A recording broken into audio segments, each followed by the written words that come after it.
નર્મદાથી સમાચાર સામે આવ્યા છે, જ્યાં નર્મદામાં જંગલ જમીન વિવાદના ધરણાનો આજે છઠ્ઠો દિવસ છે।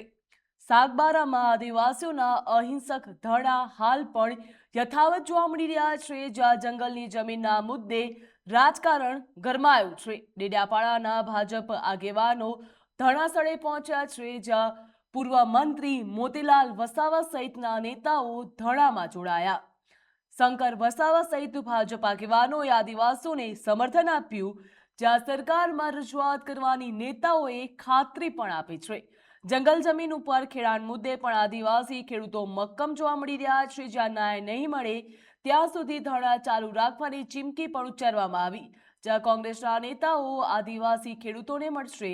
અમિત ચાવડા અને અનંત પટેલ સહિતના કોંગ્રેસના આગેવાનો પણ ત્યાં પહોંચશે તેવી શક્યતા જોવા મળી રહી છે, પરંતુ હાલ તો ભાજપના નેતાઓ ત્યાં પહોંચ્યા છે। તેમના દ્વારા એવી ખાતરી પણ આપવામાં આવી છે કે તેઓ તેમની રજૂઆત સરકાર સમક્ષ રજૂ કરશે, જ્યાં સાગબારા જંગલ જમીનના વિવાદમાં હવે રાજકીય ગરમાવો આવ્યો। 2005માં અમે કાયદો બનાવી લાવ્યા ત્યારે અમે જંગલમાં આપણો અધિકારીને અમે ફાઇલ બનાવીને આપી છે માંડવી ટ્રાઇબલમાં। તે છતાં ટ્રાઇબલવાળા કહે છે કે તમારો દાવેદાર હક દાવા મળે એવા છે, તે છતાં અમને જંગલ ખાતા ખેડવા નહીં દેતા અને અમને રોકટોક કરે છે। અને જે બનાવ બન્યો છે છોકરીના બાબતમાં, એ લોકો વડગામની અંદર બનાવ બન્યો છે, એ અમે સાગબારાવાળા કોઈ જાણતા નથી, નહીં અમારો હોલગામ પાડીમાં બન્યો છે, નહીં ખોપી વિસ્તારમાં બન્યો છે।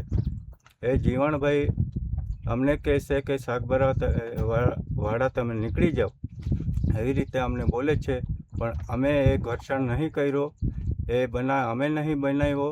અને જે એ બનાવ બન્યો એ લોકો પેલા ગોવાળે હતો, એ લોકો ઢોર ચારવા માટે વડગામને લોકો લાવેલા અને એ ગવાળિયાને એવું છોકરી સાથે એવો કિસ્સો કર્યો અને સાગબારાવાળાને એવું કહે છે કે તમે કર્યું છે, અમે નહીં કર્યું।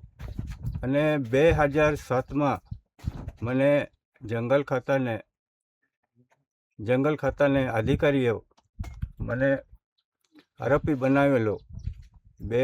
2007માંથી 2014 સુધી અમે તારીખમાં ચાલ્યા અને એમાં અમારી પાસે ગયા વર્ષે બી કેસ થયો છે। તો અત્યારે હું સુરત કોર્ટમાં ચાલું છું અને મારી નમ્રભરી વિનંતી છે